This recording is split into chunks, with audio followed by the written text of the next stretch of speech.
খুব ছোট থেকে আমার ইচ্ছে ছিল আমার একটা মেয়ে হবে যাকে আমি পুতুলের মতো করে সাজাবো, যে হবে আমার সব সময়ের সঙ্গী, যাকে আমি মনে সব কথা শেয়ার করতে পারবো।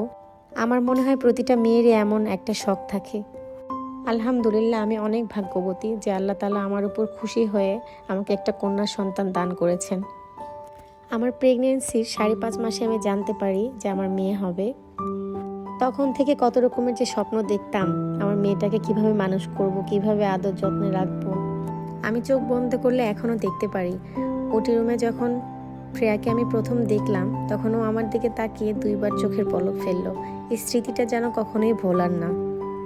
আমি খুব অবাক হয়েছিলাম, এত ছোট একটা মানুষ, সে আবার আমার দিকে তাকিয়ে 2 বার চোখের পলক ফেললো।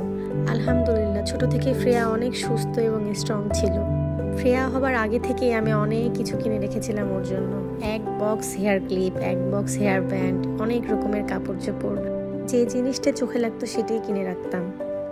এই জন্য অবশ্য অনেক বকাও খেয়েছি। অনেকে বলতো যে না, প্রেগনেন্সি অবস্থায় বাচ্চা হওয়ার আগে এসব কেনা ঠিক না, কিন্তু আমি আবার সেসব কথা কানে তুলতাম না। আমি তো শুধু অপেক্ষায় থাকতাম কখন আমার ফ্রেয়াকে আমি দেখব। আমার পরিবারে এবং ওর বাবার পরিবারের ফ্রেয়াই প্রথম সন্তান এবং একমাত্র নাতনি, অনেক আদরের। বিশেষ করে ওর খালামণি আর ফুপির কলিজার টুকরা ফ্রেয়া।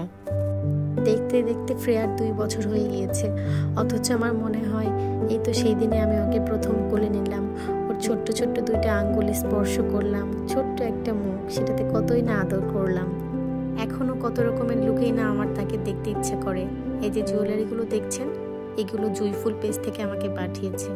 আর আমার কেন জানি মনে হয় জুয়েলারি ছাড়া মেয়েদের লুক সম্পূর্ণ হয় না। জুইফুল থেকে ফ্রেয়ার সঙ্গে ম্যাচিং করে আমার জন্য কম্বো সেটগুলো পাঠিয়েছে।